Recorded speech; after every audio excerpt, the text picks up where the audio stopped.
Hello, everybody, and welcome to Casual Esports Amateur League. I'm Ansa571 with my co-host here, TTU Phoenix.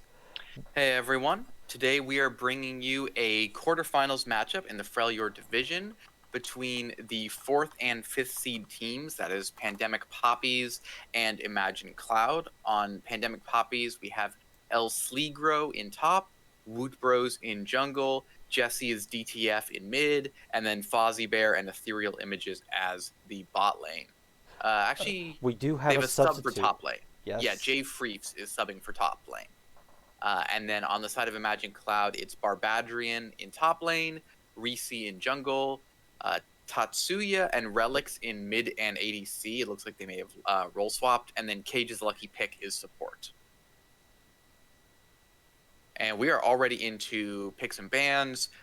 Two top lane bans coming out for Pandemic Poppies, followed by a Leona ban, and then Lulu, Diana, and Seraphine. Do you think that's a support or a mid Seraphine ban? She's even being played as I ADC. I'm pretty sure that that's a support Seraphine, not a mid Mm-hmm. Seraphine. Because we see a lot of supports being banned in this one, so I'm pretty sure that that's a support Seraphine.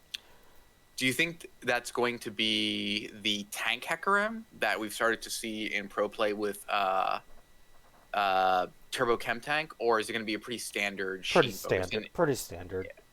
Imagine Cloud instantly locks in the The Galio Camille combo. yeah, that locks him down pretty well. So that'll Volibear. be Volibear top, Yep.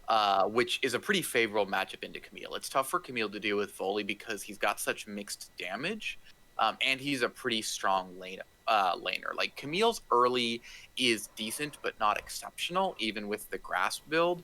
And because of her passive adaptive defenses, she really prefers to go into a mono damage type opponent. Someone like a Riven or a Maokai, or just anyone who's not going to deal mixed damage because her shield can't protect her against both. Ah, but you're So, you're forgetting this is Freljord. So while that may be true ordinarily, I think that Camille will actually be the favorable matchup into the Volibear since Camille has quick trades. But as we're she talking about does. those, Kaisa is picked up for Poppies in the bottom lane with Udyr in the jungle for Imagine Cloud, and that has high gank potential for both mid and top lane. Volibear, you see a lot of Volibears using his ult just kind of, as a secondary gap closer or for the health or even for the damage. But really, he's one of the best top laners for enabling dives because of The disable uh, from his ultimate. Yep. the disable from his ultimate. But Camille has the best gank setup in top lane because it's literally not possible to get out of the Hex Tech ultimatum, except if you have a Tom Kench in the vicinity. And so like a jungle that can bring the damage and CC to follow up on Camille's engage is a really good combo. Like Camille doesn't want to be with a farming low gank jungler. She wants to be someone who can gank for her or who she can roam mid with to gank the mid laner. Apparently that is not a sub. That is El Sligro. He just changed his name. Yep. So we see the Thresh pick. At this point, there's been 5 support bans. So they're starting to run out. So that's going to be a Thresh versus a Karma lane, which I would assume is probably Thresh Let's. favored. Yes. So it is Thresh favored if he can actually land his crowd control. Karma Yeah. and Kaisa both have self-implemented speed ups to be able to help them to dodge. Yeah, Um, with Supercharge and but the fact, Mantra? uh, yes, Oh no, Mantra's the ult. I don't remember what the name of the shield is. uh, Defiance? I don't remember. It's the E. um, but the fact that they have their own speed ups uh, will greatly benefit them for their especially against the Udyr's gankings. But then we Mm-hmm. have Ezreal. So I think what's probably going to happen is Thresh is going to roam to mid or to top and have Ezreal just farm it out against the Kaisa. True. Victor is not I mean he's reasonably good at self-peeling against like 1 or 2 assailants, but if there's like Camille, Udyr, Thresh all rolling up on him, he's not gonna get away from that. I feel like the Karma pick was kind of a well, most of the other enchanters are banned, so we need something. Karma has always, in my mind, been kind of a a generalist enchanter. She's not really the best as far like she's not the best in terms of like early damage. She's not the best in terms of peel or like defensive tools, but she does kind of all of it reasonably well. So if you know you want like a Moonstone support and don't know what you want, she's not a terrible pick. Well, even Also, given that Volibear and Hecarim and to an extent Kai'Sa are all dive heavy champs, having someone who can help protect the victor is probably a good idea. and Karma, so she can go Moonstone, which is the better choice. But I would say that's a 75% split, with the other 25 being Mandate, I would mandate. assume. Yes, Yeah, because the fact that she has her Q up, I believe, around every 5 or 6 seconds when that first mythic is completed. So she'll she be can able to apply it get very two or three frequently. of them in a fight. So Yeah, she, and the tether will also apply because it's a root. Is it a slow? it is not a slow. It is just a But it roots if root. you stay on the person. Yeah. Yes. Okay. So like I said, 75-25% split between the two. So we're going to probably see a Moonstone, but I wouldn't be too surprised either if we saw a Mandate. These are both really engage heavy team comps. Like they're Volibear, Hecarim, Galio, Camille, Well, so Tulip, and Udyr. They all go forward really well, but none of them go back very well. So well, I I feel like think this. that Poppies actually has a better opportunity to play front to back. Imagine Cloud, they only have a forward button, with the thresh to get one of them out.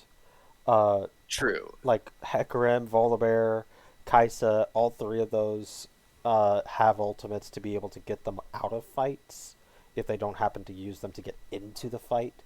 Um, Galio and Camille want to both go in. Udyr wants to go in. Thresh kind of wants to be like that in between guy, Hmm. with Ezreal poking from afar. With the latest iteration of Ezreal's builds being the Essence Reaver and Duskblade, he'll probably want to actually go in more so than just staying in the back. Especially if he can get one of those resets, then uh, it's as hard to catch him as a late game Kai'Sa. Hmm.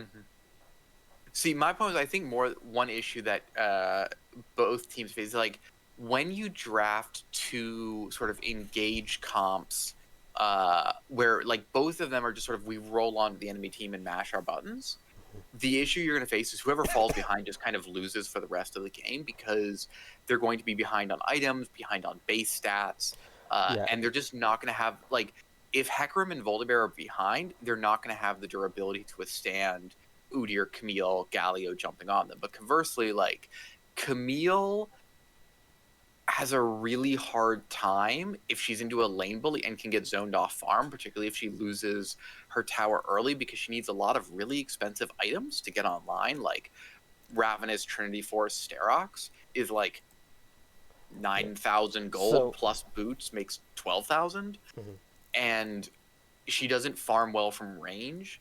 So if she's behind, she's not going to do damage or be tanky, and Udyr and Galio are just going to roll are going to also evaporate without the necessary tank items. Yeah, so I think it was actually really smart for Imagine Cloud to, um, well, yeah, for Imagine Cloud to draft the Ezreal because I'm pretty sure what they're going to try to do is just snowball the Camille because Galio is not going to be your damage threat. Same to Pandemic Poppies. Volibear isn't really going to be your damage threat. It's going to be the Victor.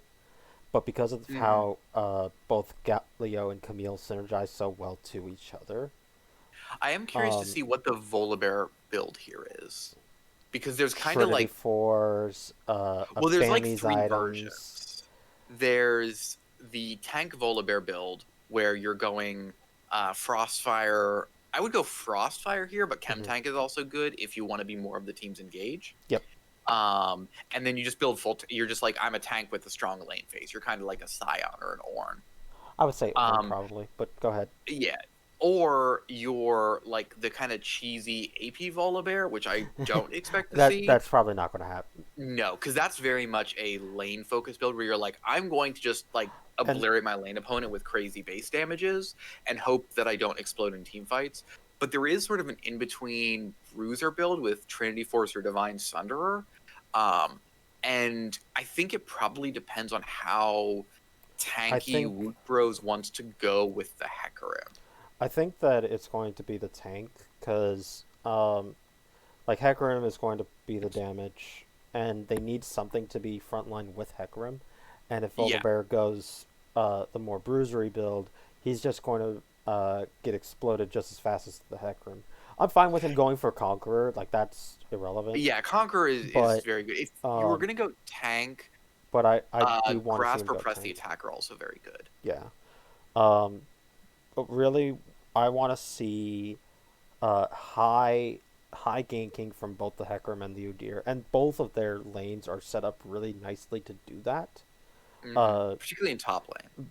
Particularly top, since they actually have direct hard CC on application. hmm Galio has hard CC.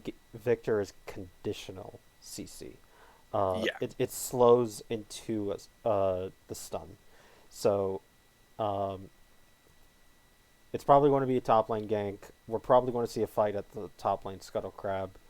Um, Bottom lane is almost a non-factor until the supports start roaming. So Yeah, we're going to go ahead and early get Rift into Shroud could this. also be really valuable. So we're going to get into this. Pandemic Poppies on the blue side. Imagine Cloud on the red side. Who do you think is going to win, chat?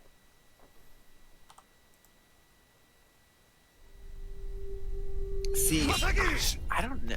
What's your call?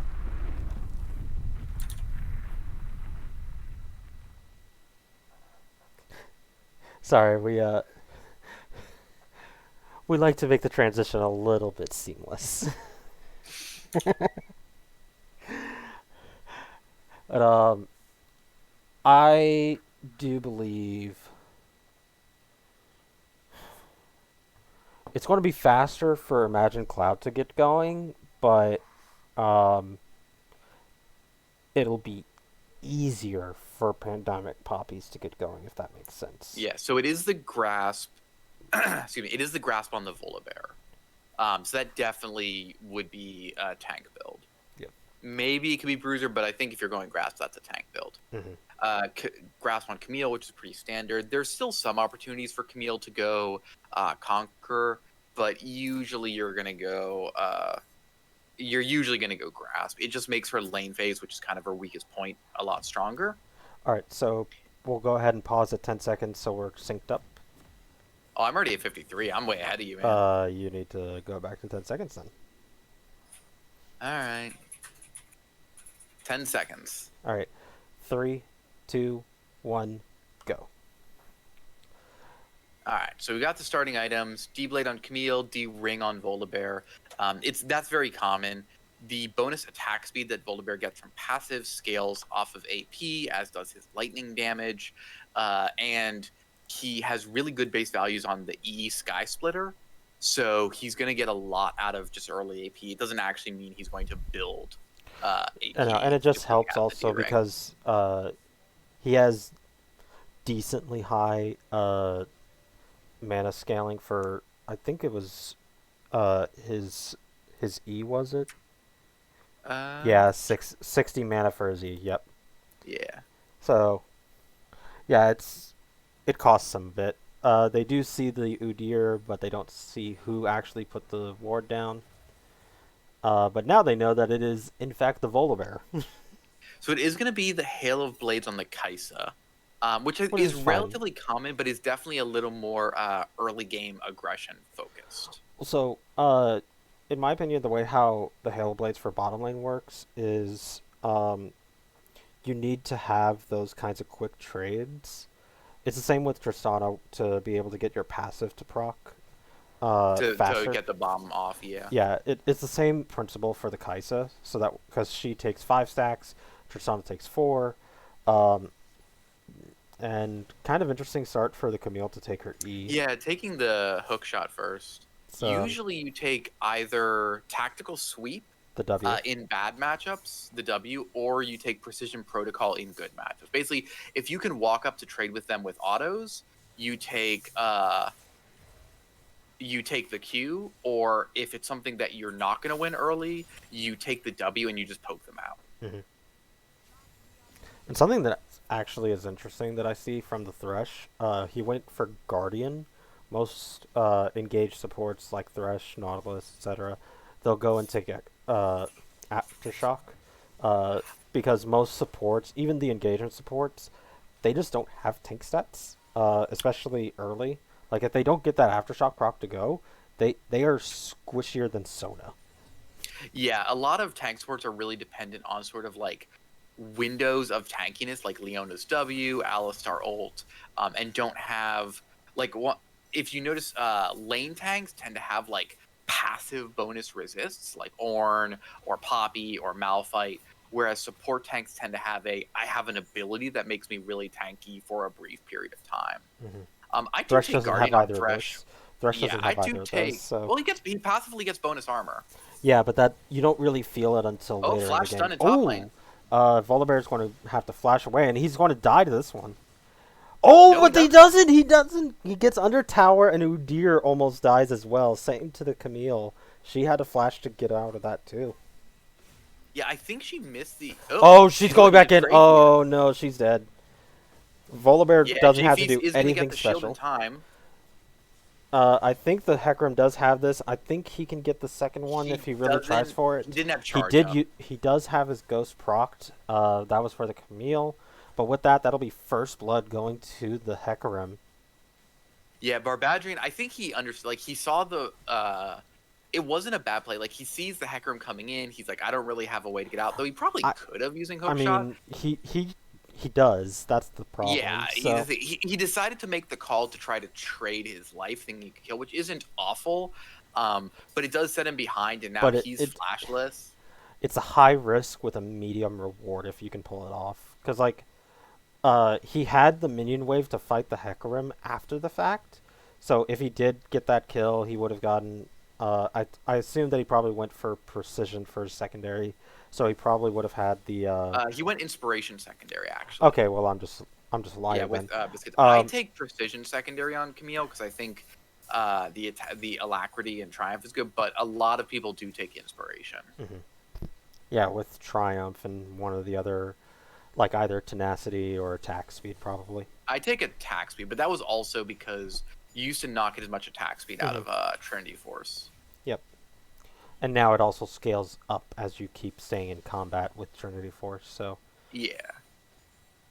So she's got a Cole now. IJ Freefs did not manage to get Cinder. Like there is a big difference as a tank between getting Cinder on your first back and not getting Cinder on your first back.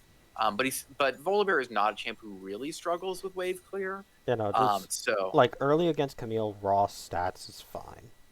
yeah, But we do see Udyr has been trying to get into the Hecarim's jungle, but he doesn't have enough mana to fight it. So they're going to just go yeah. their separate ways.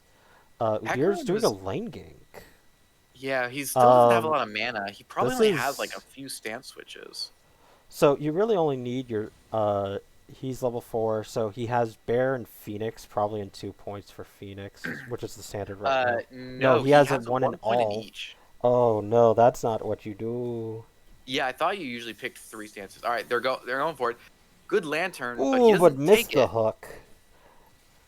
It's Also, I think there was maybe a bit of miscommunication there. Reese did not take the lantern no, and so might have been able that to was get fine. in even if the That didn't matter. lantern But had oh, hit. Galio ulting already coming into the top lane. He does get in, and they do stop the stun for the Volibear. Now,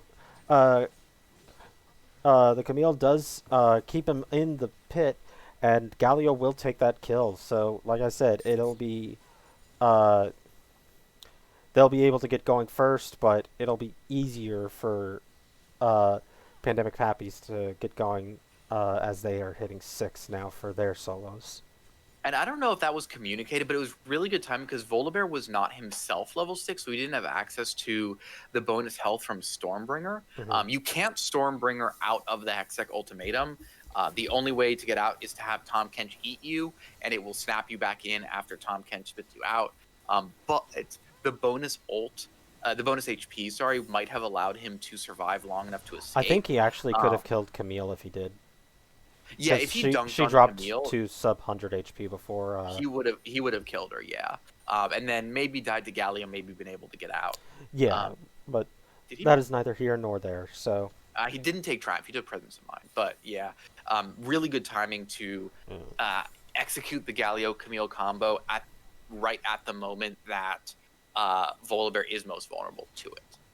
Yep. They do pick up the first dragon for Pandemic Poppies. Yes. So recognize that there's two people top lane. Hecarim goes and takes the Ocean Drag. I mean, obviously, Ocean Soul is really powerful, but early Ocean is a really good drag.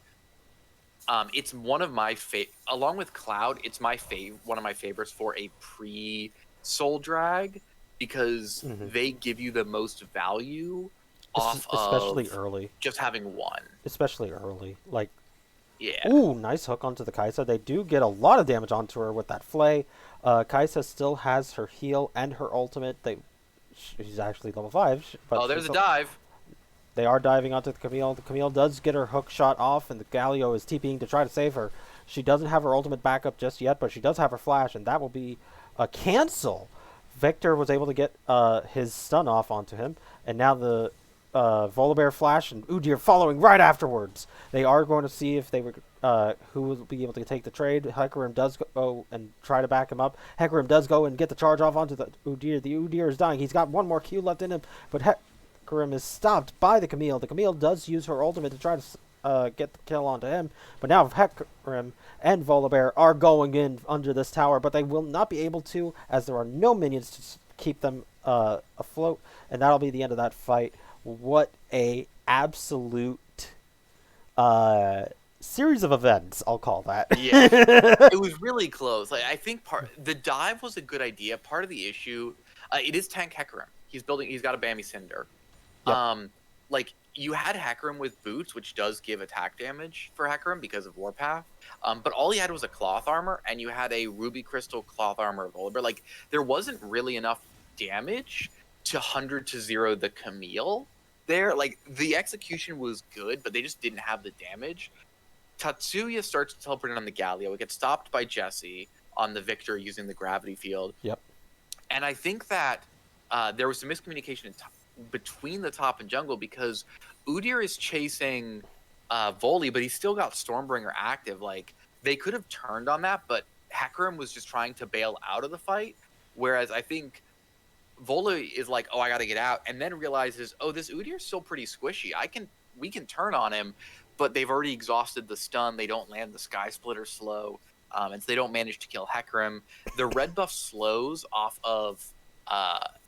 They don't manage to kill the Udyr. The red buff slows off the Hecarim, almost help them chase people down, but Barbadrian and Reese both barely escape. Yep. Yeah, they literally got away with murder there. Though notably, aside from kills, the Camille is a 20 CS lead, which is perhaps more important than kills because, as I mentioned, Camille needs a lot of money. They got a forced flash. They did not communicate that to the Victor because Camille just used her ultimate. Doesn't have the flash either. So that was flash. He could have just sat there and just been like, okay, and. So this is going to be the Essence Reaver Duskblade Ezreal build. As someone who does play support, what do you think of it? It's actually really good. It actually allows because you're not going tier anymore, it actually makes you equal to other AD carries in the laning phase, which back when it was Triforce and tier, you didn't really ever as a support, I hated having Ezreals as my AD carries because they would go tier first. They would have no presence in the lane for the first 15 minutes of the game. Now that you go Sheen first and it's affordable, it actually makes you feel like you have a very damage. Not just you have an AD carry, you have a strong AD carry with Sheen. So it's very, very good, in my opinion. The only issue I've seen from it is that if you're behind, you're basically a cannon minion. Yeah, but I would say that if sorry, It uh it is not an S tier AD carry, but it is an A tier AD carry. Like it does have bad matchups still, like it would ordinarily, but you don't have that like immediate dip on your first back. You Mm. actually stay leveled. So you're starting to see the stronger trades coming out of our Badgering and the Camille in the Oh, top we got a lane. TP coming in for the Oh, Camille on the bottom lane. Volibear hasn't started his TP yet. He didn't know about it. He is TPing into the back line. The Kai'Sa is way in the back. They do get the hook onto him. Hecarim does use his ultimate to go in and Sky Splitter into the middle of the fight. He does go down, and the Kai'Sa does jump onto the Ezreal. The Galio now tries to get to the Kai'Sa, but Kai'Sa is already out of there, and Karma now keeps the Udyr locked up. The Galio tries to get the kill onto the Victor and does get him. Finally, at the end of that all, Camille is now back, but he does get stunned, and now the Udyr is trying to keep him alive as much as he can. Now it's a support versus a jungler in the only remaining part of this fight, and Udyr does not have his flash up yet, and Karma does not have hers, so she will be ran down by this Udyr. A 4 for that was 3? a 5 for 4. Yeah, no, everyone dies on the side of Pandemic Poppies. It's just that Hecarim died first, so he respawns in time. Mm-hmm. The only person who didn't die for Imagine Cloud was the Udyr. Because the Hecarim's still really squishy, even with this tank build. He's now going to be caught out on Now, Dragon. yeah, that's a little excessive. Like, I understand that the Udyr just survived, but you don't know what his cooldowns are, especially the fact that it's a Udyr. He doesn't have real cooldowns for his abilities. Um, and the rest of both teams are now coming back up. So, And his jungle sustain is excellent. So it's not like he's going to be so low that he can't really do Dragon. Though Camille is now in yeah, but top now lane, and they do Volibear has just actually, walked back to they Drag. are actually sneaking this dragon since the Victor is down here with the Volibear, so they will be able to pick up their second dragon of the game, and it is going to be an infernal soul for this game. That's real scary on a Victor. Victor scales so hard, and he's farming pretty well. How many of his upgrades has he got? So it is 100 CS per upgrade, uh, I believe. So he has his first upgrade. Yeah, Yeah, so 1 per minion, and then he all gets more for and he gets cannons and champion 25 per takedowns. support or for champion takedowns, 5 for cannon minions. So Yeah, I don't know if we can he's tell in the replay whether they've been upgraded. um, I don't think so, but Yeah, I don't think we have any way to tell. But we do see that he does have his first one. Udyr running into the Volibear. The Volibear does not have his ultimate, so he does have to flash. And Hecarim was just around the corner, so maybe they could have waited, had them bait it, and try to see if they could actually take the fight. But I they don't do not believe think they could have, though, because look, there's a collective 4-level deficit for Oh, the but now top the jungle on Hecarim, Pandemic Poppies. the Camille is Hecarim has 10, gone to the mid Volibear is lane, and 8. Volibear does get the stun off onto the Camille, and they will be able to walk away. Udyr does drop the Rift Herald top lane, so they'll be able to get at least 2 of the plates. Oh no, the plates are gone, so never mind. That's a very late Rift Herald then. Dang. We are going to see a bit of a fight happening at the top lane. Hecarim does get a nice ultimate to get the Udyr underneath the tower. Galio does TP and will be able to take out the Hecarim, it looks like, with the help of the Camille. Victor is coming up with the Ezreal using his ultimate and does hit onto the Volibear. Camille with the Cho'Gath Q, basically, does take out the Volibear with Victor trying to look to see if he can do cleanup down bottom lane. Thresh does get a lot of damage taken, does miss the hook, and will be able to escape. And as I said, Imperial Mandate on the Karma, so interesting pickup for them. They will be able to collect Notably, this the bottom lane top tower. tower didn't die. Yeah, so Poppies will be able to collect first brick. So good on So them. the golden kill advantage is in favor of Imagine Cloud, though the first tower brings that down to about 1k gold lead, which isn't huge. The experience lead is also on the side of Imagine Cloud, but the dragons are on the side of Pandemic Poppies, and that infernal win condition is always there. I feel like whenever you're in a game where like everything's going to hell, but you have the dragon advantage, it's usually Cloud Soul that you get. You're like, great, this doesn't help me. Like, Yeah, You know, but why couldn't it be an this is Infernal, something that just like but this is turns the map Infernal, around? so it Yeah. scales for them very well. So they actually very much have the option of, as long as we can staunch the bleeding and we don't just like And lose here's the the thing, game and before then, we can get Infernal Soul, and that's going to make a huge difference. here's the thing that I want to point out. They uh, Imagine Cloud. They don't have to fight for this dragon if they feel like they're still behind, because it's not soul point yet. They don't have to fight for it. They See, I think this is the one that Imagine Cloud want to fight for, because like they still have a gold lead, albeit not a huge one. But you know, in 5 minutes, will they still have that? The Camille's going to continue to scale. Like well, Jay Freefs is just losing most of his health to Barbadrian here. like I think that it's fine if they do because everybody is still scaling up, and it's not like they're in dire situations yet either. So like if they want to complete another full item before they actually fight, then that's fine because uh, like the Victor just picked up his tier 2 boots. Um, Everybody on Papis is like getting their first part of their second item, and everybody Except for Jay Freefs, who should be no, he's like 100 gold off of his mythic. He's almost there. yeah. So like it's fine if they don't fight, especially because the Karma has her mythic and Thresh doesn't. Like he's going to be going for the Aegis locket. is so expensive on a support budget, man. It It's is. so It hard. is. But as soon as you get it, you feel so empowered. So like Yeah, like it's if a he big doesn't chunk get of it, resist and ability haste. yeah, so if he Does doesn't get he? it on this next back that he has just before the He needs dragon, 100 gold. yeah, he's not going to have it. So I would be fine if they don't fight for this one. No, I'm noticing Thresh also maxed Oh, Flay and Camille's not on. Hook. That's fine. That is correct because it gives you better trading power. True, I thought you usually maxed Hook for lower cooldown, but I thought so too, and then I played more support. okay, it used to be Emax and then it like switched to Qmax. All right, that's a quick dragon pickup for Imagine Cloud. Hecarim's Yeah, going Volibear in. TP'd into the back. Camille and Galio have already gone in. Thresh is already down into the middle of the fight. Kaisa was also picked up, and now Hecarim goes down. Volibear does go and jump into the fight with nobody in there for the center of the fight.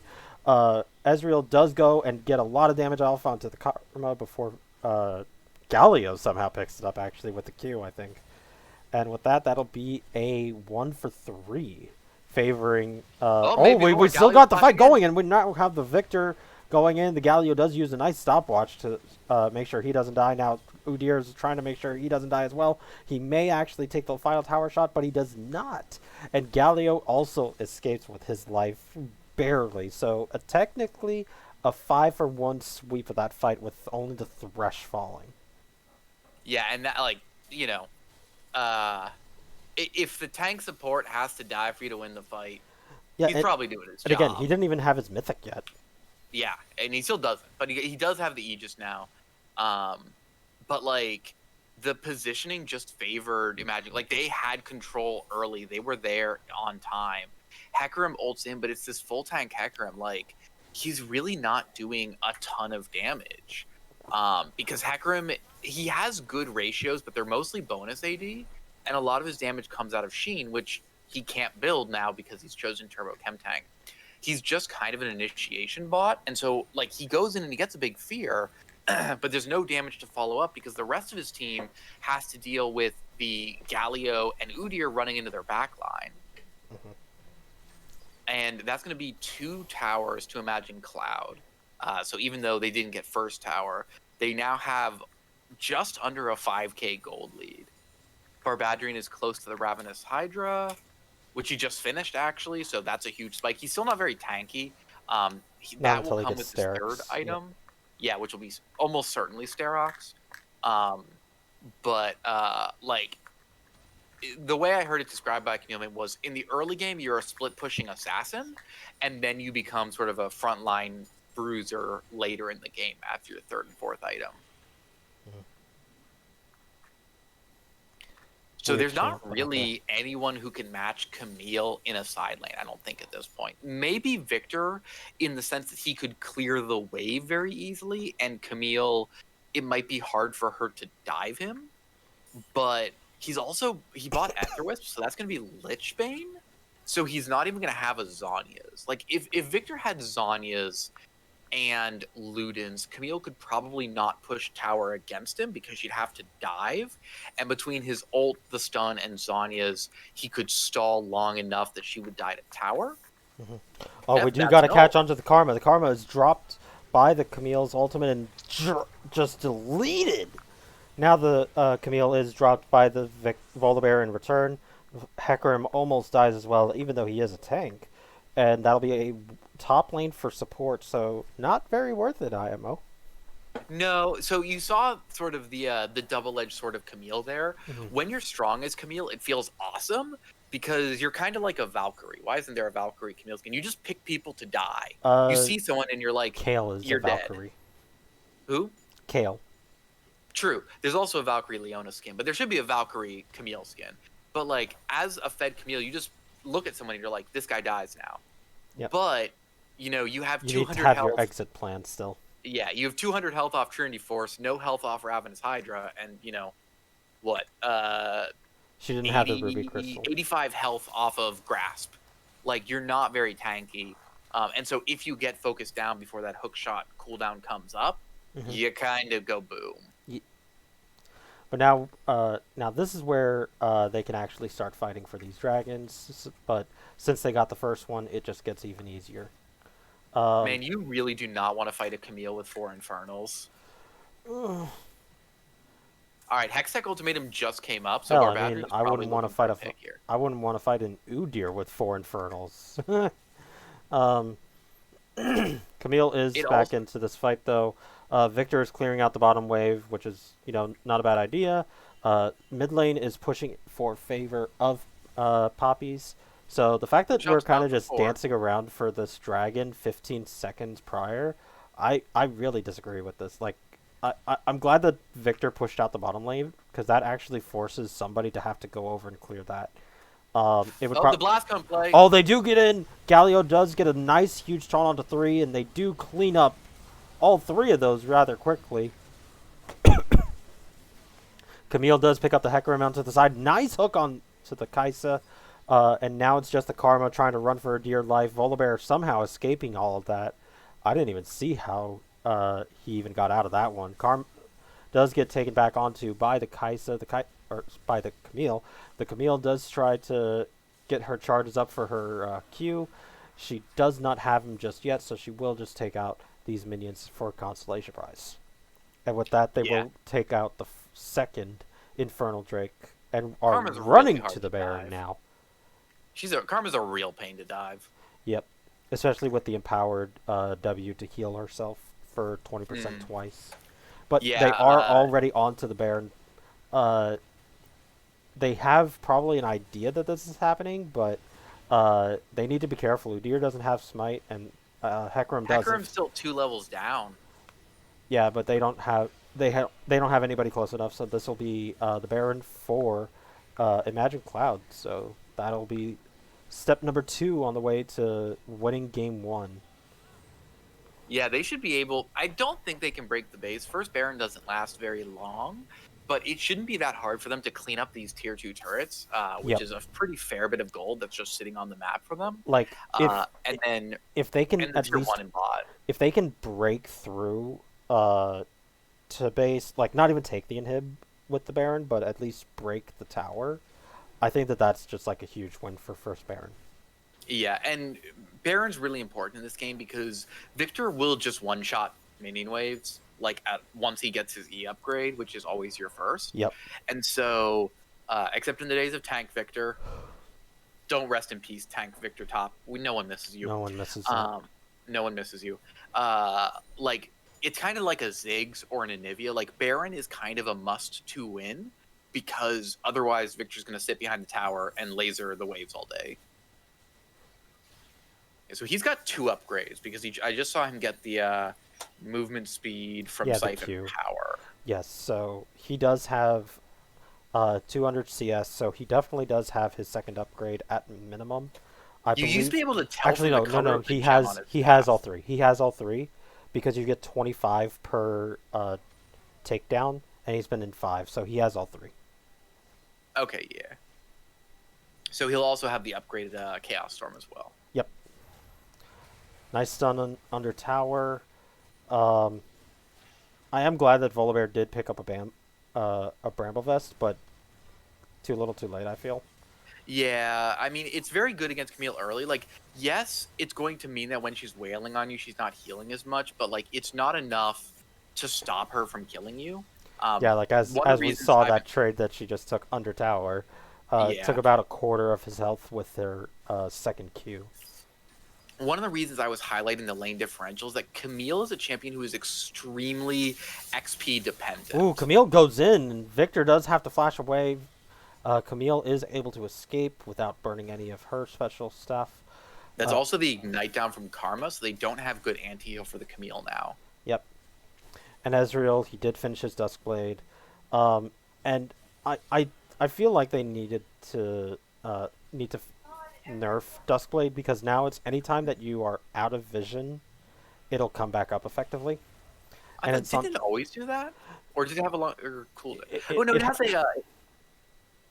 it has a 15-second cooldown. It's not just being out of vision. yeah, no, but before it was no cooldown, just be out of Oh, but vision. out of vision, and now it's 15 seconds. Yeah. Yeah. So Um, um, it does what it needs to do still, though. Um, Kaisa, we do see that she picked up the collector, as most AD carries do, as their second item now. which Uh, is pretty standard because with Kraken Slayer, it gets you enough AD for the Acathian Rain upgrade. yeah, and the attack speed buff for it also doesn't really hurt either. No. She also has a supercharge upgrade.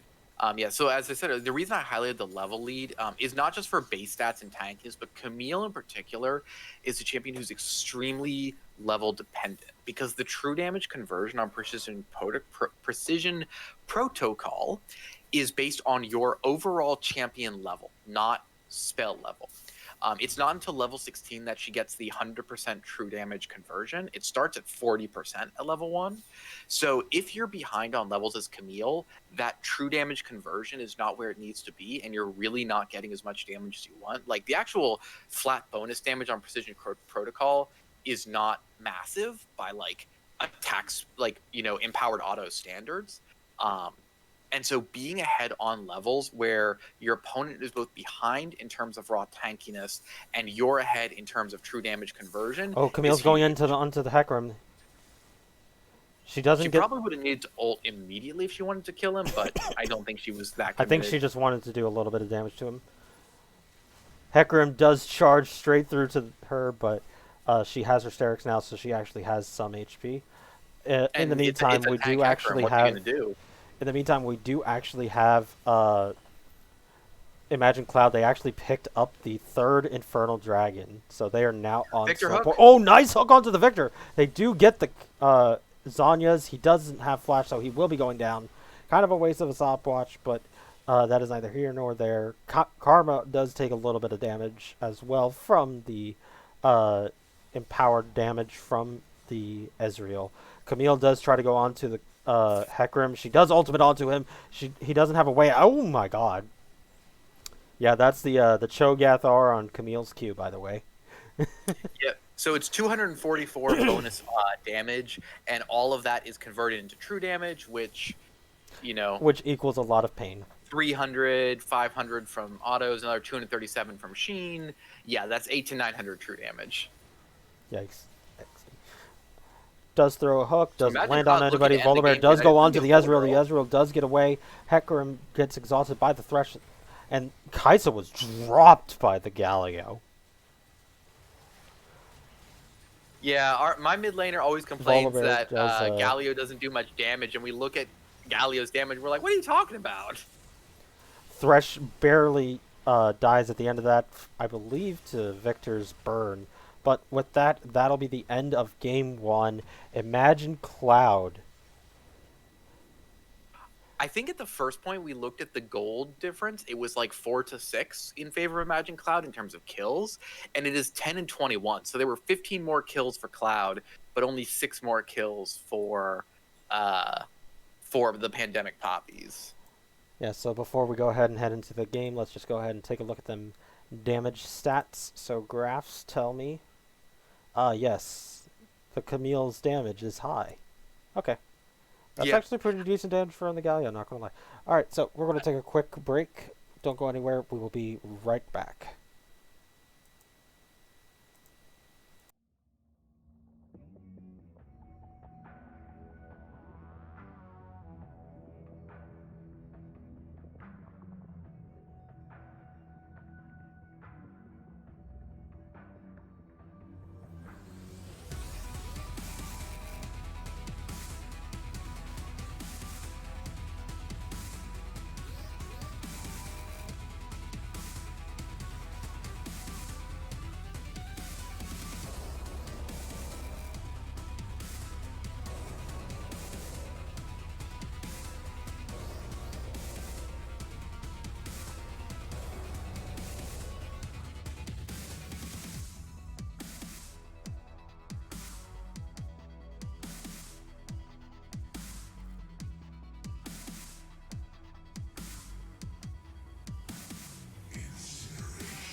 Hello, everybody, and welcome back.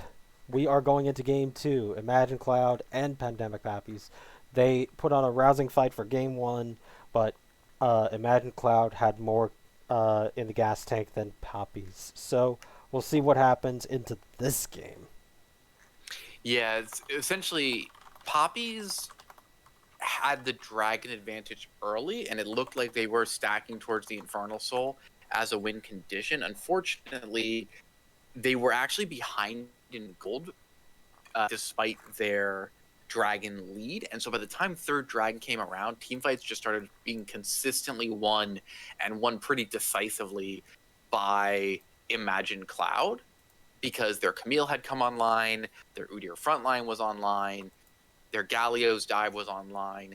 And so at that point, all the fights just went Imagine Cloud's way. They didn't actually end up picking up the soul. They got 3 Infernal Drags. But after that, it was mostly formulaic in their process of just, going through the motion of we take Dragon, we take Baron, we take inhibitors, etc.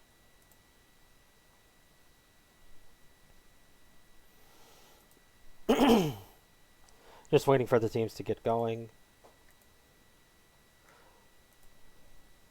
So I think that I want to see uh, probably a Camille ban if their Volibear was their counter pick and that didn't do really what they needed it to do. Yeah, like you needed to be killing the Camille, or at least zoning her off farm. And if you're not going to get that, then you probably need to ban it. Barbadrine is like a Fiora main though, so I think the Fiora ban makes sense. They also banned the Shen. There's the Camille ban.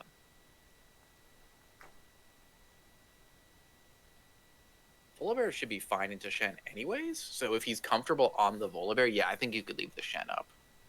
And all of the other bans are the same. So this first pick was a Hecarim last time. They're going to pick the Galio. So that takes it away from Imagine Cloud. Question is that something that Jesse feels comfortable on? Okay, so Barbadrine immediately locks the Shen. And they do the Hecarim. So they've again got a sort of dive buddy combo where last time it was Camille Galio, this time it's Shen Hecarim. But you have someone who's running in, and you have a tank secondary damage source that's coming in on top of them.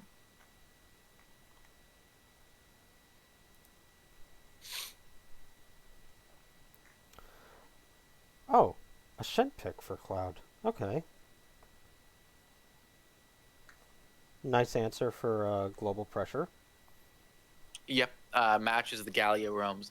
Ornn is not an amazing pick into Shen. Shen's stronger early, and after 3, Shen can use the Spirit's Refuge to block the brittle auto damage, but it's not the worst. And if you can get some jungle attention topside, Ornn can really take over the matchup. Ornn just needs a little help to overcome Shen's inherent advantages. Shen tends to have a bit of a mid-game slump because he kind of has to buy Tiamat because his wave clear is non-existent, and even with Cinder, it's not good. And so there's a mid-game period where he's buying an offensive item that's not necessarily bringing damage. Bringing defense. Plus, Shen's base stats are relatively weak by tank standards. He depends on his shield from Key Barrier and Spirit's Refuge for actual defense. So in the mid game, he's not super tanky. I think we need to address the elephant in the room. Why the fuck would you pick Vayne? Because there's 3 tanks on Pandemic Poppies. She can't condemn all of them away. No, but she can condemn the Udyr, which is probably the one you care about. And again, like, it's going to be a full tank Udyr. It's a full tank Ornn. Like, Galio's going to build damage, but this is a lot of, like, big, beefy frontline for Vayne to kill. She's got a Shen to protect her. And in the first round, Pandemic Poppies banned 2 ADCs in second pick. Imagine Cloud last picked the Ezreal, and Pandemic Poppies banned the Tristana Caitlyn in the second round. So I think it stands to reason that they would again ban your ADC out. And so maybe Imagine Cloud wanted to pick something favorable for the ADC before there was the risk of it getting banned out. So, real quick, I want to shout out to Excellency Esports. They just decided to raid our stream for this playoffs. For those of you who don't know, Excellent C Esports, they started a Discord server to be a sort of central hub for all North American leagues, whether they be uh, close to or as far from pro as you can imagine. Um, Like us. yeah. Um, I was able to talk with them earlier in the week, and neat of them to raid us. So hey, welcome. So they picked the Thresh again for Imagine Cloud. They picked the Anivia this time. Um, I don't know mid lane very well, but I assume Anivia is probably okay. Like she's maybe not gonna kill Galio, but she I can wave mean, clear. her wall can stop him from the charge, but True. Yep, she has just to as time much it can't cross correctly. walls. She has to she has to time that correctly. Pandemic Poppies, the highest damage in on their team last time was the Karma. So the Karma pick again is not terrible. I don't feel like Thresh really No, it was the had a lot of Kaisa. It was the threat. Kaisa. Yeah. No, Karma did more damage than Oh well, than Kaisa the is the Kai'Sa. damage threat. Karma is just the facilitator. Yeah.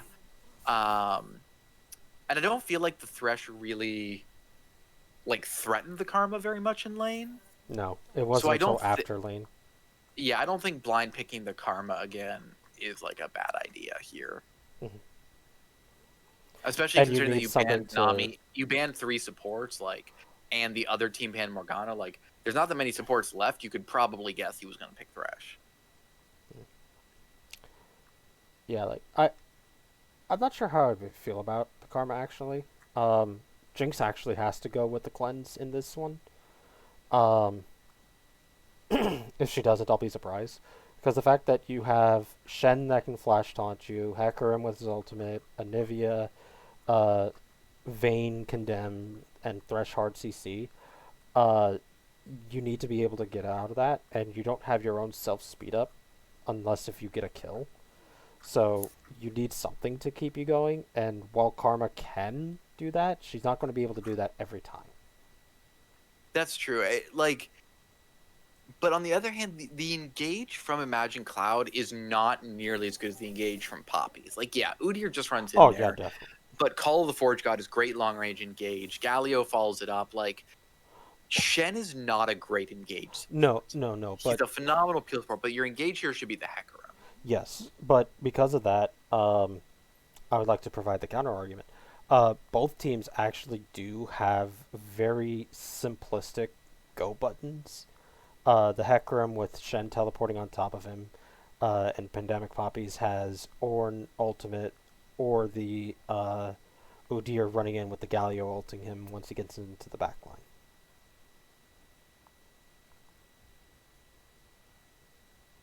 Yeah, they need to make sure the Jinx is there. But like, again, it's Yeah, very go forward team comps, from both teams. with So not a lot of get out. yeah, again, I think early leads are going to matter a lot because the base stats and the ability to survive either being engaged on or pulling off your engage is going to be so important.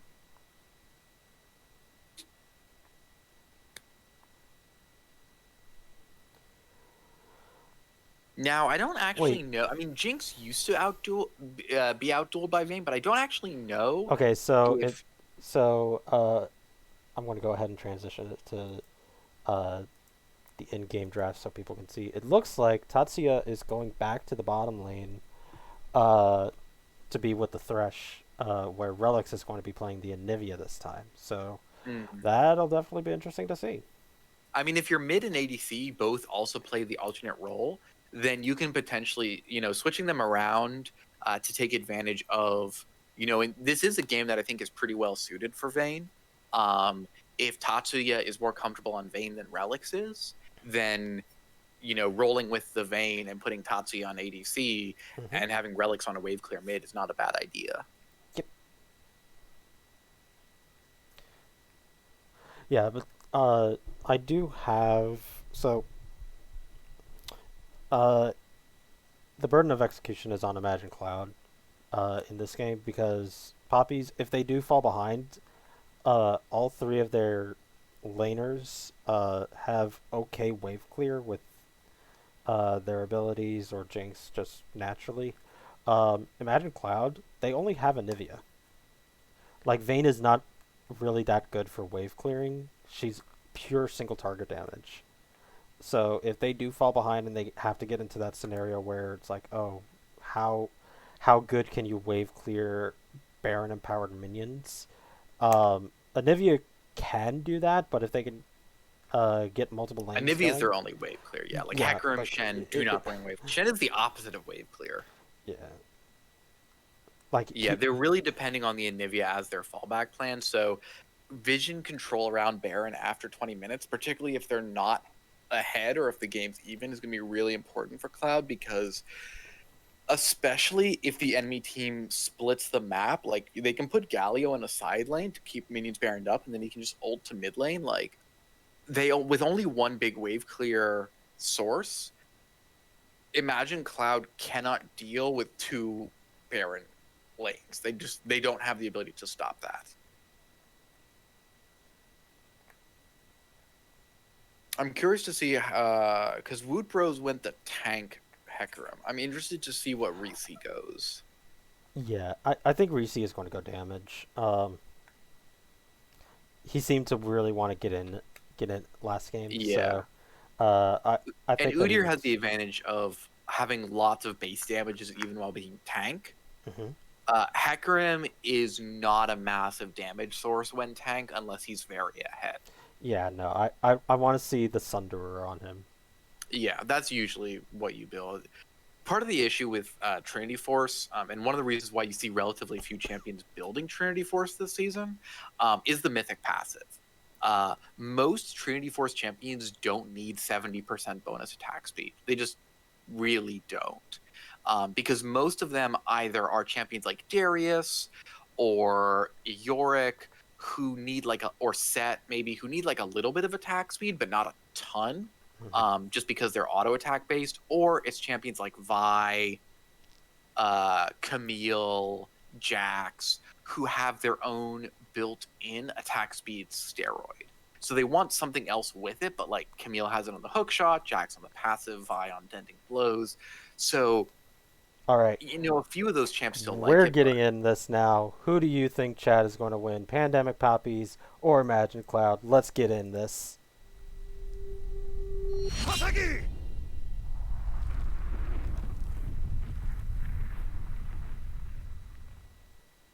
I'm actually kind of tempted to say Poppies, just because of how good that top to mid engage is. Oh, that was a much faster load this time. Okay. Yeah, someone fix their potato. I'm at 10 seconds. Yep. So just As wait for me. requested. Yes, please. All right. So 3, 2, 1, go. All right, let's see what we got for items. So, yes, the corrupting potion on the Ornn. I like it. I like it. That's what you should be starting on Ornn, always. Ornn can build Doran's shield. Thresh You has can't yet to build leave the corrupting base potion. yet.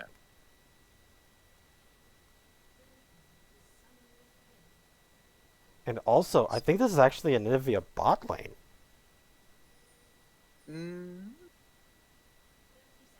Huh. It's possible. I mean, Vayne would be But the Vayne really, could also just really be, good into the Galio. yeah, but Vayne could also just be hanging around. Like, traditionally, if you're going to 5-point, you send jungle to mid so that you don't reveal which side the jungle is starting on. But given that a lot of jungles want to drop wards in the river now, they don't have that option anymore. So sending your ADC to mid where they can keep an eye on things isn't an awful idea. All right. Well, we're about to see where this is. If they do move, I'll move around the champion so that way they go to their appropriate lanes. But I think that it is. The Anivia is going It to is an bottom Indian lane. bot. All right. Interesting. I don't know how that goes for bottom lane, but I do know the Vayne does do well into the Galio. So True. So it is a tier Anivia. So it's kind of like the tier Ezreal. It's not an early pressure champion. Yeah, Like, you are not picking it to dominate. But like, aside from Poke, Karma Jinx is not an early dominant lane either. I really like this move from Barbadrian. He realized that Ornn was probably watching River, and he walks up and puts the Spirit Blade near the corner to the River on blue side, top side. Yeah, so he So can he get the empower forces, passive. Yep. yeah, he gets the pull through, and he can force Freeves to back off of the wave or risk taking that damage. Nice little stun There's going to onto be a the stun Anivia. on Jinx. And the wide hook from Thresh. So I don't think that that's where you wanted it to go. Nice bits of damage onto the Ornn. Will take a corrupting pot so he doesn't lose more health, but pretty good trade so far from the Shen. I like it.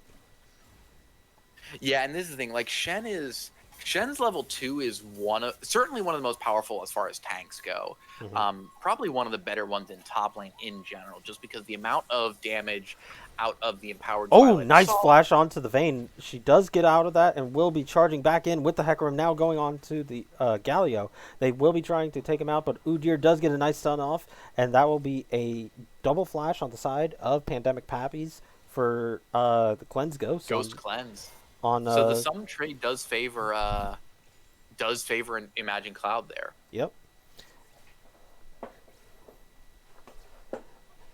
Yeah. Yeah. The flash bear slap really works bottom lane when they're that close to tower because you have 3 people damaging 1 person, and Galio doesn't really have enough damage to do that bottom lane. So.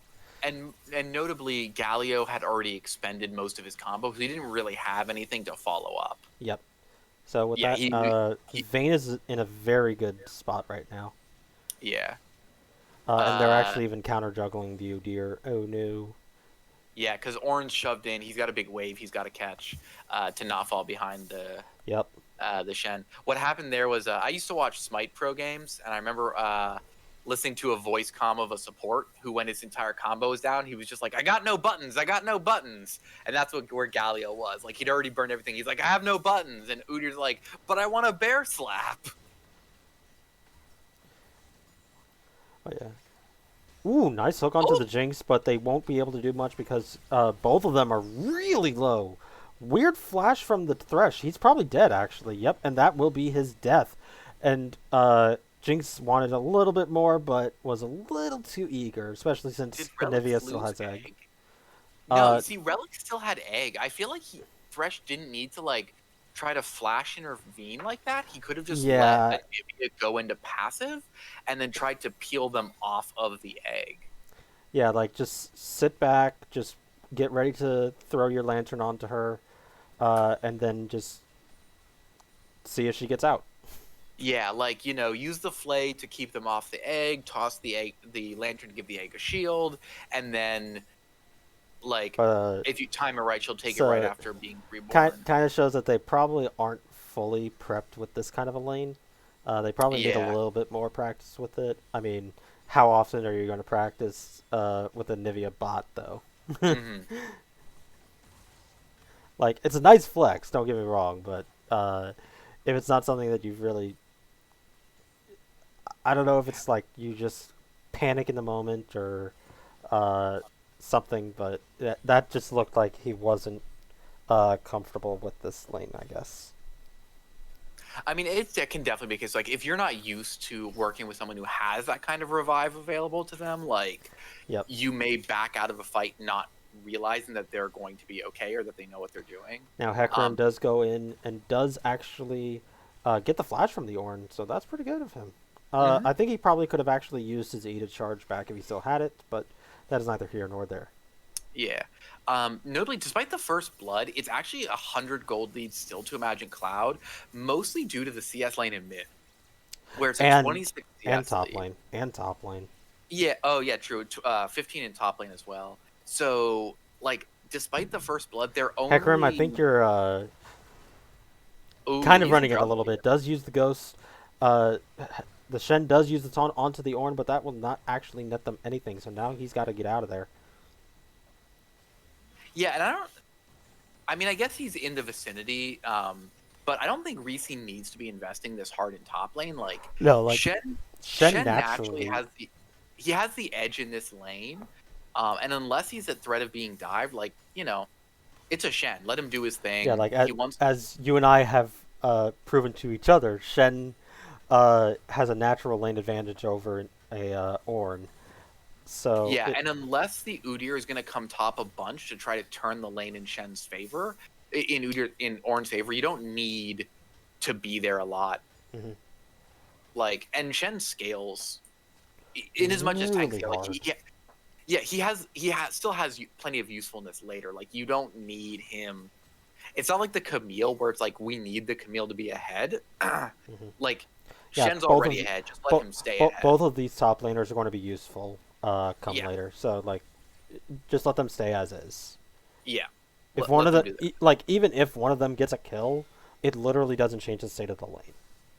Yeah, not unless like it's like right after a TP and one person loses a ton of XP or something. Yeah, like if they were to just like come back and walk to lane as is right now, and one of them were to just randomly die here, like yeah, it would suck for the rest of the team because whoever died, that team loses this dragon.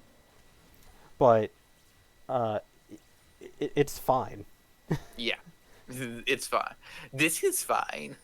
And with it being an infernal dragon, uh, it's not the worst thing that you can give up early, as well, because like yeah, you have some scaling with it, They're but gonna force the Hecarim ult, which should mean that should mean uh dragon just goes is to Dragon? Poppies. Yeah, they're just gonna go ahead and get it Yeah, they're started. starting it. Yeah. Barbadrian didn't actually use the Q properly to get the slow onto the Ornn, so Ornn will walk out of that. Uh, Not It as looks bad, like they but might try to trade for Rift Herald, which I think is, or are they gonna no, they were just go getting to blue buff? the Scuttle scuttle. Crab. Yeah. Yep. Yeah, this mid lane is rough. Like, it's still a 35 CS lead, 34 for Tatsuya, but there's really not a lot Galio can do. Oh, Ooh, they're going to get a lot of damage onto the Anivia. did Thresh not have hook there? No, he did. He landed it on a Oh, minion.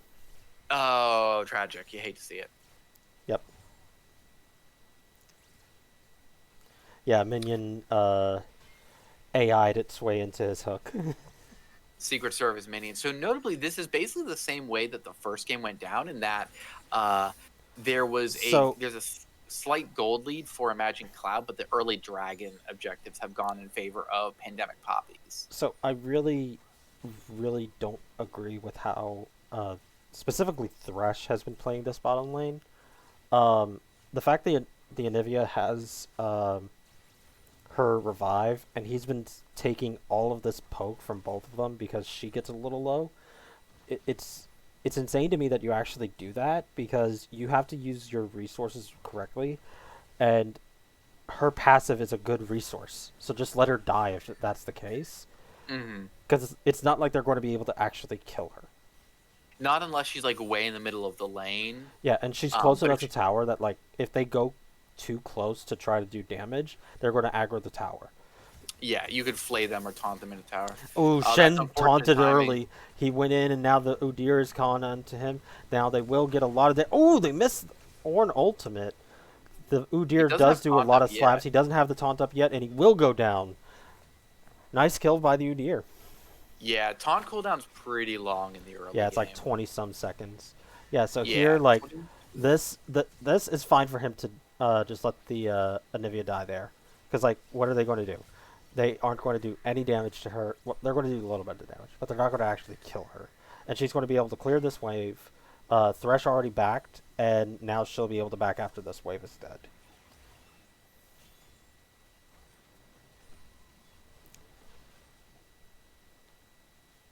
Yeah, so I'm that is actually a little like useful, uh, but just not a very because long just cooldown. because I have a higher standard for top lane.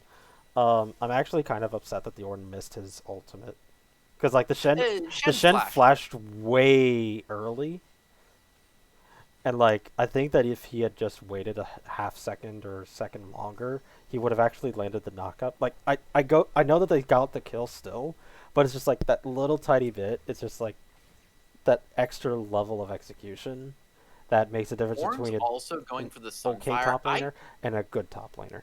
Yeah. I'm personally not a fan of Sunfire anymore on most champions. I think it's overpriced for what it gives you. Hmm. Like, two of the tanks that I think still benefit from it most is Shen and Maokai. Just because you actually stick onto them for so long with being a tank. True. So you And I will actually get say, the benefit of the passive. having been in tank on tank matchups, if you're a tank who didn't go Sunfire, you will lose to a tank that did.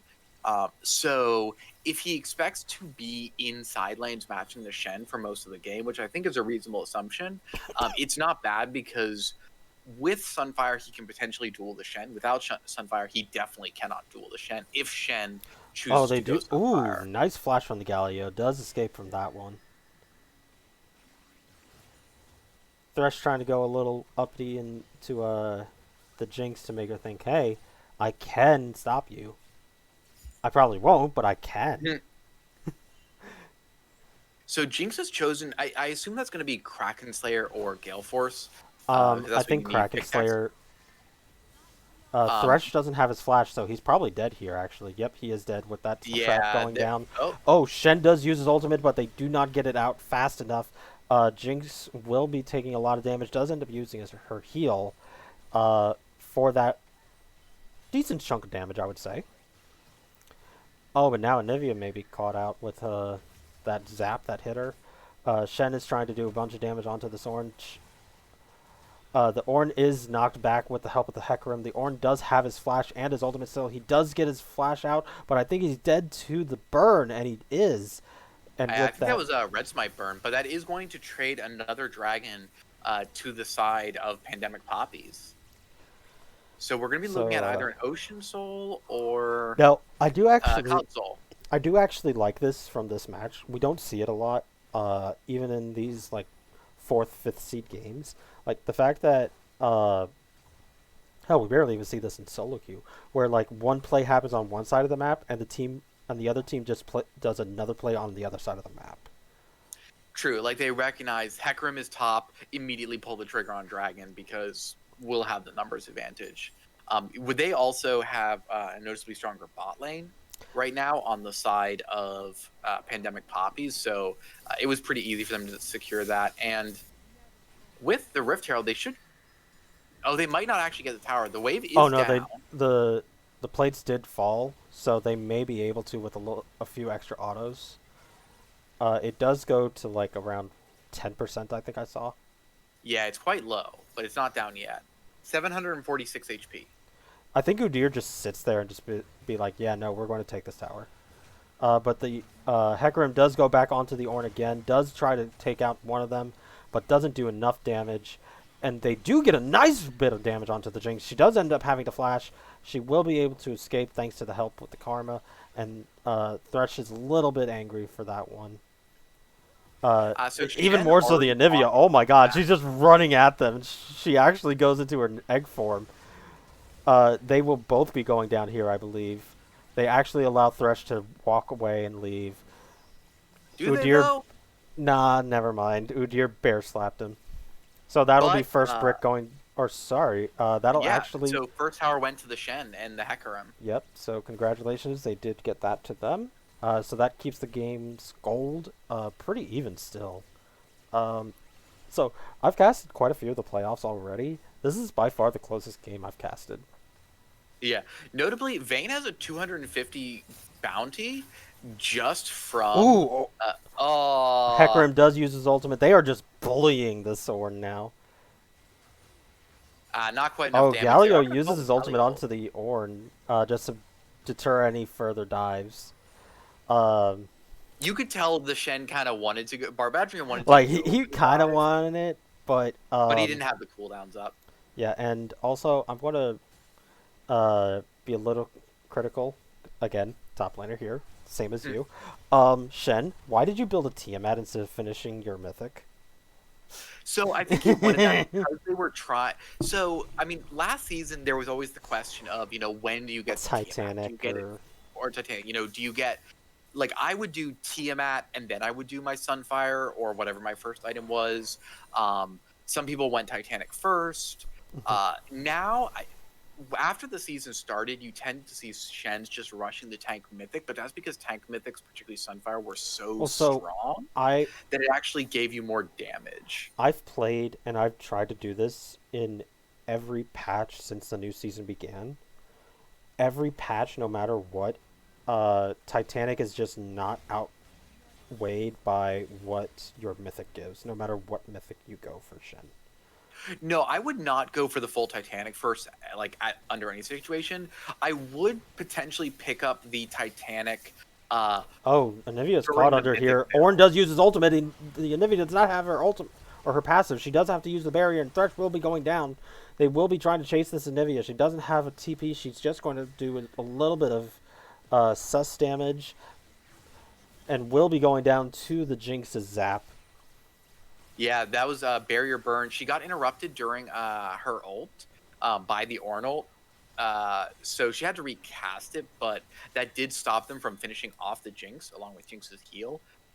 Thresh actually took the Super Mega Death Rocket, so Anivia didn't die because of the barrier, but they're still able to run the Anivia down. So Jinx's ultimate didn't even proc any damage off of the Anivia barrier. Yeah, I don't think it hit her at It all. didn't hit her. So, um, unfortunate use of summoners.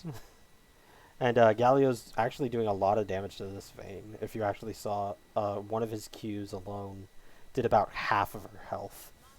True, and notably, Vayne did go for the Kraken Slayer first, not Borg, so she doesn't have Sustain. Yeah. yeah, usually, I mean, Kraken Slayer is basically Nice always hook onto Vayne's her, mythic. but they don't have any sort of burst damage, so Karma will be able to walk away. Yeah, but you tend to see solo, particularly top lane Vayne, going for Bork first, just because in a Mm-hmm. solo lane, the Ooh, sustain is Hecarim does really use his important. ultimate. The Karma does flash away, and the Galio does use his ultimate to get into the fight. They will be able to get the flash out of the Galio, so he'll no longer be able to just jump into the fight There like is that. no mana on the Galio, and he does not have TP, so he really can't contribute to this fight. Yeah, but so um, for those of you who watch pro play, I Will Dominate said that this is probably the most egregious thing that North American and European teams do, is when they know that they can't fight, and they're just looking at them, seeing them do the dragons. Like, yeah, they were able to position them to be like, hey, yeah, you're going to back off now. So Galio's actually going to get a cheater recall here. They don't even know that he's doing this. Yeah, like if there's a chance that it's like, okay, if we get this pick, like a lucky hook, or a good engage, then that's one reason to stand around. If you're like at a slight disadvantage but are like in the right situation, we can win a fight. Yeah, so But Galio like, here just got the freest recall for a fight I can ever imagine. yeah, The, and notably, all that's like, there's a wave crashing amid. Everyone is losing CS here. No one is farming. No yeah, one is getting anything. They're just watching and waiting for someone to do something dumb. yeah. So Like, like here, Orange like should just pull the I Orange needs I to pull should the trigger. I He should just be needs to ult. I would be yelling at people. Okay, Karma is Okay, going to die here, so that's one kill down, and now the fight actually begins. The Galio, uh, Hecarim went up for a joyride there, but we do see a lot of damage coming out onto the Galio. Now dies. Hecarim does ult back into the fight and does take down the Udyr. Jinx is going to try to survive as long as she can, but the Hecarim will charge her down, and now Ornn goes down as well. And with that, it was a 5-for-none ace on the side of Imagine Cloud. yeah. So So those 2 minutes there, I really want to point it out for the viewers back home. That is the absolute worst thing that you can actually do. Like, I understand that it actually worked out for them, which is great, but the fact that you did that for 2 minutes, you lost experience, you lost gold, you lost uh, both teams lost presence on the map. The fact that you got away with that is insanely strong and insanely overpowered. yeah, so really what happened there is you're essentially just rolling the dice until someone Made a paths mistake. wrong and gets hit by a CC. And in this case, it's Karma. Like, Karma gets caught by the wall and to stun, and then the whole fight snowballs from there because, Karma's caught. Ornn's like, oh, I have to ult now to fight. Um, and then, despite the efforts of uh, the Galio and stuff, like, the fight is cleaned up. Realistically, if Pandemic Poppies wanted to win that, what they needed to do was they needed to have Ornn pull the trigger. Like, Hecarim was sitting on the other side of Drag Pit, waiting to take a Blast Cone for, like, a cheeky flank. Like, they should have just had Ornn ult Yep. and been like, okay, we're fighting now. Yeah, like, and I understand that you were waiting for your Galio to come back with mana, but the fact that you actually went into that fight, had him use his ultimate, back, and then still get back on in time for the entire fight, that should never happen. Yeah. I feel like one of the things that you see with some tank players, and I've been guilty of this in the past, I obviously imagine, is if you're a big engage tank, like a Malphite Oh, or... Ooh, that nice was good flash. flash. That was a good flash, but he doesn't have a tower to protect him, so he has to use the blast cone that's over here in the corner. But he doesn't actually Could know use the about it, Spirit's Refuge. and he actually just walks away because if you take a look at the items, Ornn doesn't But have Baron boots. is being done. Baron is being done. A lot of And damage Shin could to ult the here. Anivia. Like, Jinx can ult here. Galio can jump in. Like, they do get one death for the Thresh, but but there's the a hook Jinx on the is now Jinx. down, and now so goes the Karma. Like, the fact that Imagine Cloud is actually getting away with holy murder here, uh, I really hope that the other teams in the Freljord playoffs are really watching this, and they know this, so that way they can punish this, because these kinds of things, like, not even in the higher divisions or whatever, like, these things shouldn't happen. These are fundamentally bad things that are happening, and they're getting away with it. Yeah, like, you should not be sending your jungler to gank the Shen when Baron is up. At this Yeah. point, like, you just had a bad fight at Dragon where a Vayne picked up several kills. And she Yeah, doesn't like, even have her Bork yet either. Oh my and the god. thing is that unless you know that Shen's tools are down and his TP was also up, like, Shen can get to Baron and you can't. Like, if you are the jungler and Baron is up, you can't show bot side unless you have some kind of extreme mobility, or you are like, or you have vision on Baron. Yeah, and they didn't see Baron going down until it was half over. Mm-hmm. And with a team like a Vayne, like, they can, and an Anivia, they can kill Baron real fast. Yep. But yeah, and Vayne is actually going for Infinity Edge. She doesn't even go for Bork. So, uh, No, I mean, with the Kraken Slayer, I think going full crit is fine. And a lot of people I know are not going Gwinsu's on her now. yeah, which is fine. But I feel like there should be some sort of vamp rather than just the Duran's Blade. Oh, Oh, it could be Jesus. Bloodthirster. Oh, holy crap. She's doing a lot of damage. Yeah. It could be Bloodthirster. Bloodthirster Builds out of it does that, have yeah. crit. So it does build out a cloak, yeah. Mhm. I'd actually expect it to be a Bloodthirster here, which I think is a good play, because there's no anti-heal at all on the other team. Like, okay, there's an Oblivion Orb on Karma for Chemtech Putrefier. But, like, if she has Bloodthirster, she's not really in a lot of danger from the enemy tanks, at least. Also, I would like to point out, it is 25 minutes. Ornn has yet to get boots. You're right, he does. Yikes. In the chat, can I get a yikes, please? Because I have to assume he just forgot that he hasn't bought them yet, and is like, I have done that on occasion, like, gotten to a point, like, late in the game where like, I don't have boots because I assumed I bought it earlier and, like, never actually did buy it. So, it was pointed out about the whole, the team doesn't have anti-heal. Well, Karma's getting the Purifier. Putrefier. The global anti-heal. Yes. That But I said, think that... I think someone else. Okay, there's a Bramble Vest on Udyr. But I think that if you were to go for that, it would have been better for you to have gone for Moonstone, because that can apply heals, which would apply the anti-heal to everybody. But because you went Imperial Mandate, you don't get that extra random bits of anti-heal. That's true, but, like, oh, it was Infinity Edge. It's not Ha! See, the thing is that aside from the Hecarim, who's built who's building towards healing, like there isn't actually a ton of sustain on the other team. Like Anivia Thresh, no natural sustain. Shen has grasp, sure, That's but like that's that's like not huge. that's like at most around 30 HP. Yeah, it's a little bit, but it's not a lot. Like I've done the math. Like a full build tank heals like 70 HP or Yeah, something. it's not It's not a bad. ton. Like, um, so my assumption is it's not like there's an Aatrox, Rost, a Lowy or something. Like there's not a champion on the enemy team where you're like, oh, gotta have anti-heal. This does feel more like a reactive buy of, oh, I probably need that because Vayne's getting strong or Hecarim is getting strong.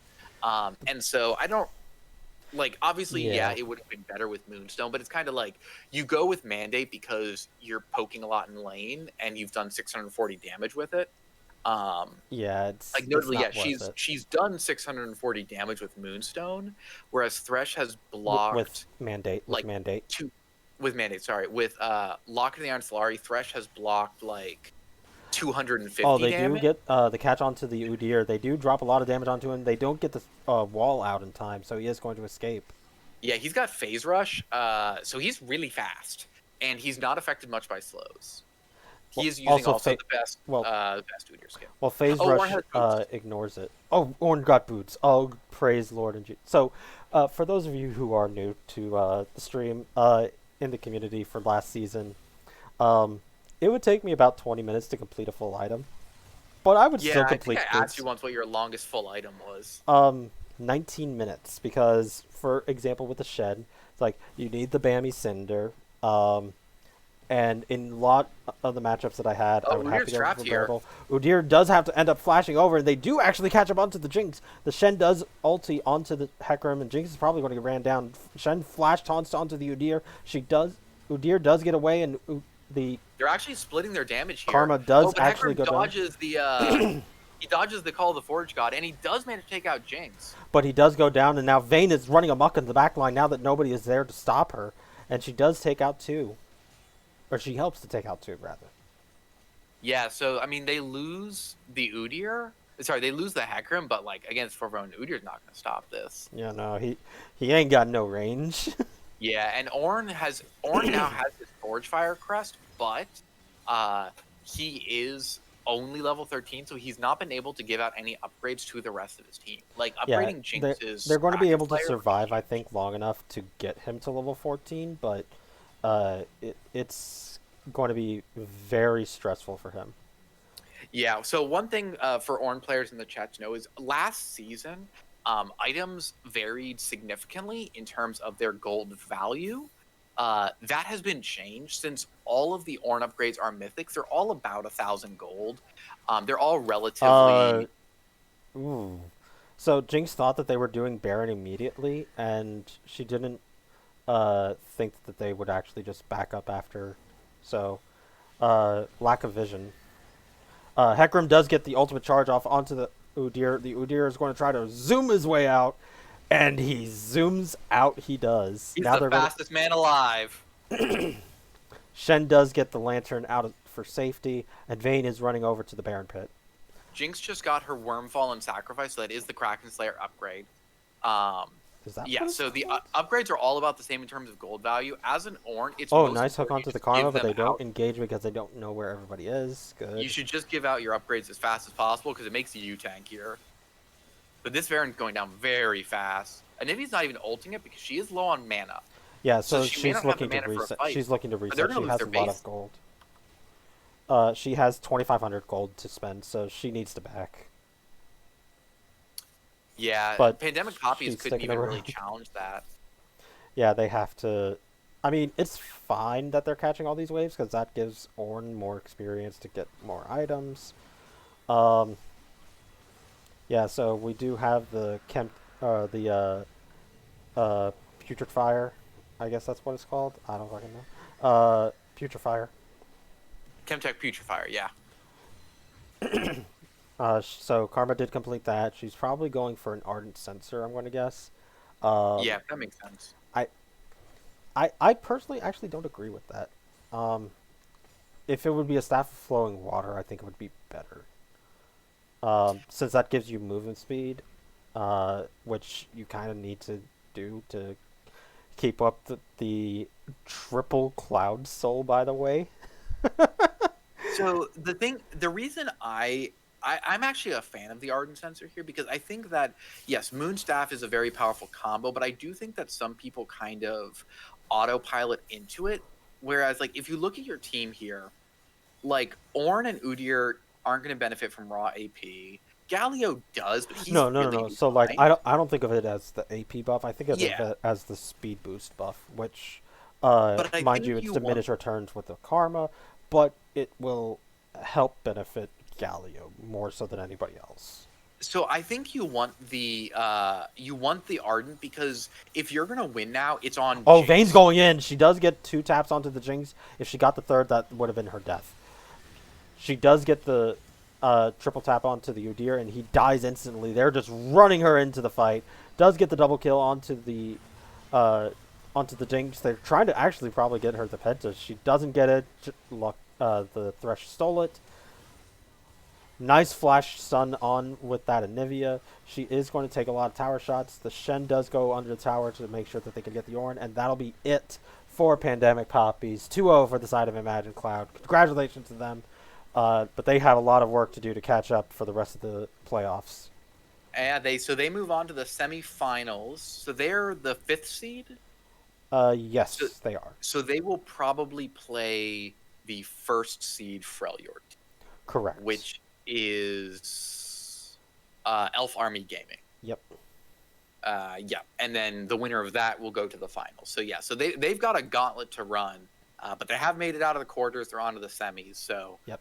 they've taken the first of 3 steps towards hoisting that trophy. So while I'm going to see if we can get a post-game interview, but as we look, that Vayne was a big girl.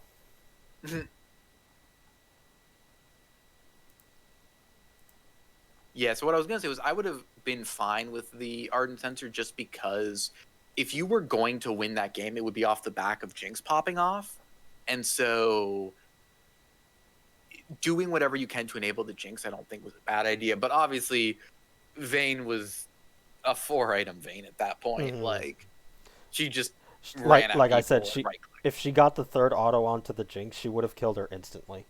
Mm-hmm. All right, so we're going to be getting Tatsuya, the mid laner, who was the Vayne from that game. So, hello there and welcome. Hello, hello. Hey, congratulations. Well, thank you very much. Yeah, pretty impressive Vayne play.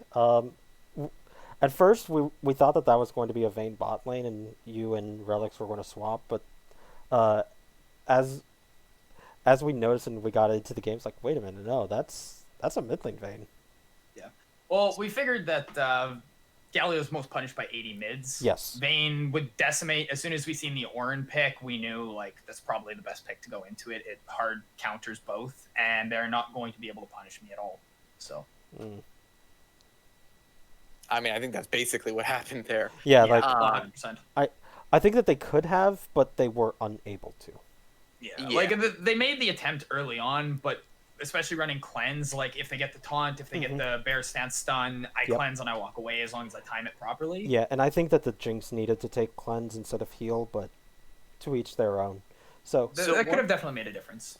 So one thing we noticed in both games was that the other team, Pandemic Poppies, in both games they got the first 2 dragons, and it was about the third dragon. At both games, it was about the third dragon that your team fight started to come online and really just take over the game.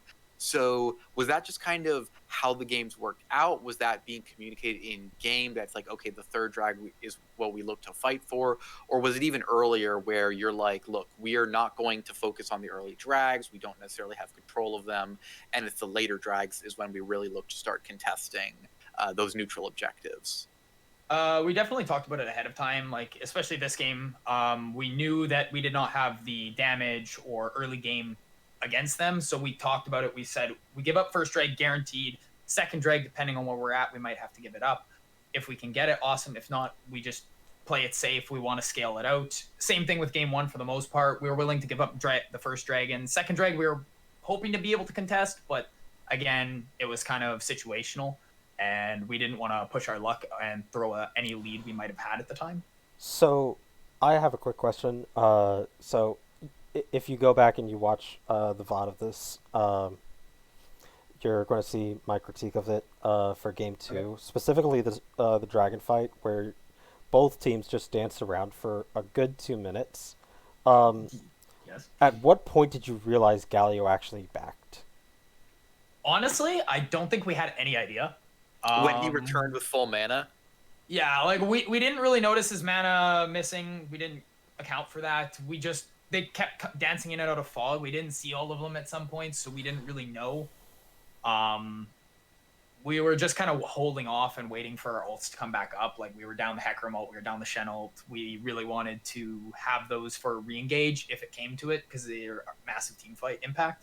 Mm-hmm. So we were just kind of dancing around, trying to shove in the mid wave, and the fact that he backed and came back, well, honestly, I don't think any of us noticed on our team.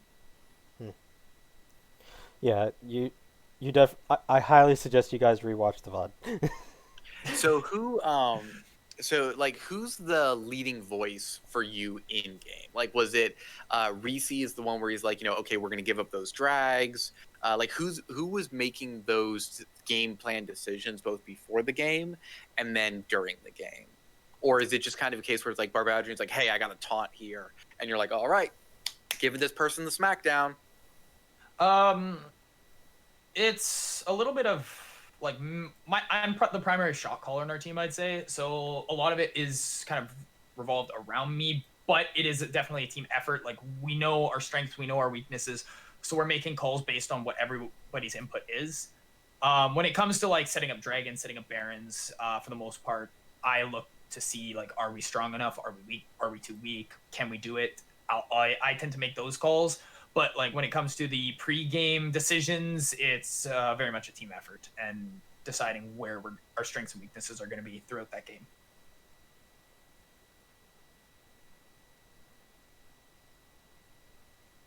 See, dang, I'm trying to run out of I'm running out of questions. Let's see.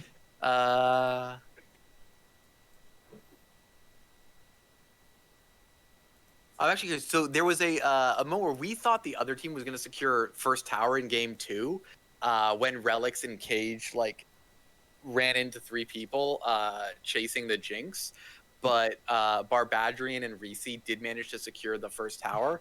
Was that a call of, we want you to stall so Shen and Hecarim can get first tower, or was that a bit of a tilt play and you ended up getting first tower off of it? Well, we were planning on just like pushing for the tower regardless top, but we were telling our bot lane like, play safe, give up tower if you have to. It's not a big deal. Surprisingly, the Rift Herald wasn't actually enough to take it, and they were able to stall it out just long enough, which worked in our favor anyways. So it was kind of just almost like a YOLO play for like the hope of first tower, and then it just happened to work in our favor. All right. Thank you for the interview. And good luck to you. You were the 5th seed coming into the playoffs, yes? I think so. Yeah, so you will more than likely be playing the 1st seed in Elf Army Gaming in the 2nd round of playoffs. So Okay. good luck to you on that. All right. Thank you very much. And that will be it for this evening for Seal. We will be having a bunch more matches tomorrow. I will be hosting and casting the Demacian game, Tactical Inting versus Team Defiant with Gruer at 9 p.m. EST. Mark that on your calendars, everybody. Other than that, we will see you later. Good night, everybody.